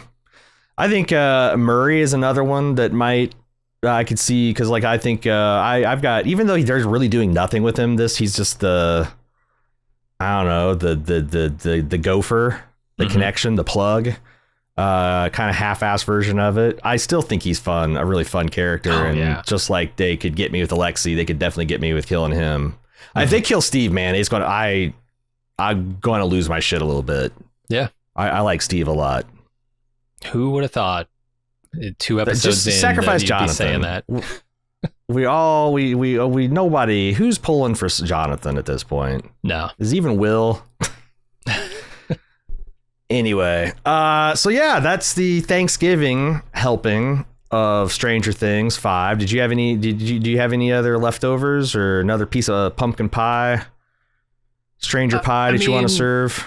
They're doing a couple interesting things with outfits, I guess, or just homages, right? Like if you look at what Elle's wearing, it's basically one for one what Josh Brolin wears in The Goonies. Yes, and because of the way it fits her, I feel like it makes her look the oldest of all the kids. She looks like a 35-year-old mom on her way to jazzercise. Yeah, and she is a mother. She's married and has a kid now. Is she really? Wow. Yeah, she's married to John Bon Jovi's son. No, not even joking. And she was joking on a press tour about she's not doing Millie Bobby Brown anymore. She's just doing Millie Bon Bon. Millie Bon Bon. Millie Bon Jovi. Millie Bon Bon, which is Anyway, it does make her look very not a 16-year-old girl or 15-year-old girl as she's supposed to be. But yeah, I was wondering if it was a Rocky reference, but then I saw a shot on someone on Reddit posted like it's identical. Like, Yeah. he's got the blood version and she's got the Crips because of the headband, but otherwise it's the cut of the sweatsuit, the gym She's shorts got a little over more it. sleeve than he does, but not much. Yeah. It's great. And then there's another Goonies reference. homage, I guess, and this might have been requested by Maya Hawke herself. The outfit she's wearing here with this leather jacket and this graphic t-shirt and jeans, that is apparently a Tom Waits shirt, which is just like there's a fairly famous photograph of Winona Ryder. There are a lot of them, but this one in particular shows her wearing almost an identical outfit with Tom Waits on the shirt. I will take out the almost. In my eyes, it's a complete match. The jacket, the shirt. Yeah, like it is absolutely. I think the graphic on the t-shirt might be slightly different, but it's not that different. It's clearly meant to emulate that. But that's it. That's all I've really got. All right. I think I got most of the references that I clocked out onto the page, but I'm curious to see if you have any thoughts. You can send that in to strangerthings@baldmove.com. I'm not sure if we'll consider feedback at the end, or we might do like a bonus episode before the next one's dropped, so we can kind of get everybody caught back up and see what everybody's saying about it. But that's not a bad idea. Love to know what you think. If you would care to support us at Bald Move, support.baldmove.com to keep us watching television and movies and talking about them and getting some nice stuff for yourself, ad-free feeds, etc. Support.baldmove.com. We've been through Stranger Things from the beginning. If you're just now discovering us, the whole archive awaits you of coverage. We'll be back. I think our plan is, since this is all rest of it's going to come out over the holidays and we're already spoken for, is that we will have our follow-up wrap-up coverage of Act 2 or Volume 2 and the movie edition when we come back in 2026 for the new year. Yeah, for people who don't know, they're releasing 3 more episodes on Christmas and then a mega episode, which I guess is what you're calling the movie edition, on New Year's Eve. So, well, they're releasing it theatrically. I think it is, and they that's, are, yeah. Limited, I will say that's limited, the other though. thing. Oh, just enough to get this so they can qualify for an Oscar. I did wonder when I was watching this if this wouldn't have been better as a movie trilogy that they released like, a couple months apart.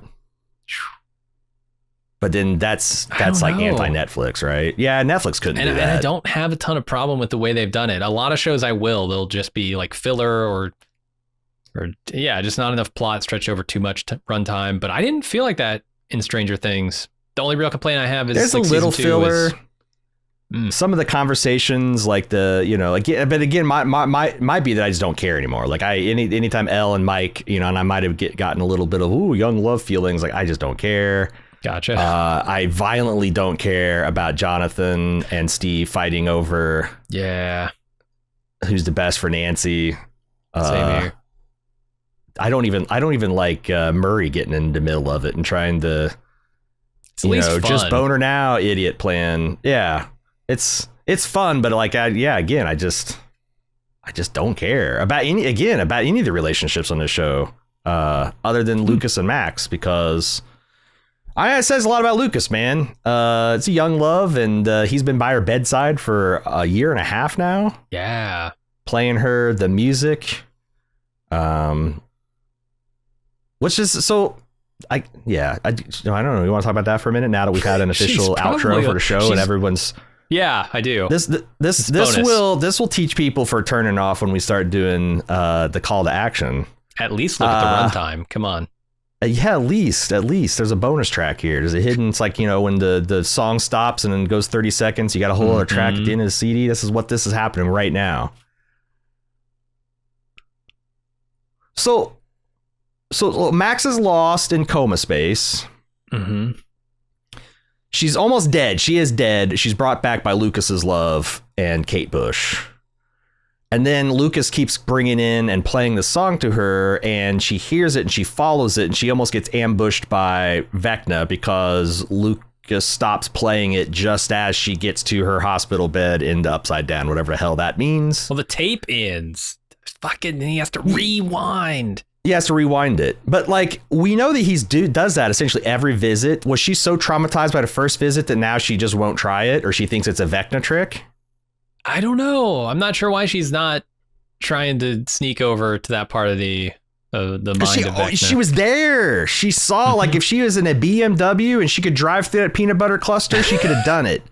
Yeah. But she hesitated. She looks at her hand. Am I feeling something on my hand? I wish they wouldn't hesitate.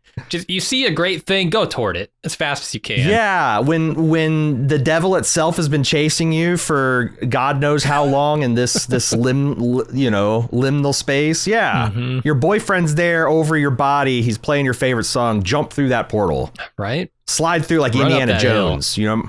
Yeah, run up that hill. Come on, jump through that walk. portal. Make a deal with God. You can do it. She's gonna wake up. If you only could, you could. He's right there. And she's gonna be like, Lucas, I love you, but I never want to hear that fucking song again. He's playing it 24/7. It was my favorite until you played it 7 times a day for a year and a half, and while I'm in a coma, and now totally, it's like Paul McCartney's "Wonderful Christmas Time." I just like have a visceral reaction when it comes on radio. Okay, I think now we got everything covered. Even got the bonus song after the last track. Thank you for listening to our coverage of Stranger Things. We will be back in early 2026 to finish up Volume 2 and Volume 3. Again, thanks for listening. I'm your host, Aaron. And I'm Jim. See ya.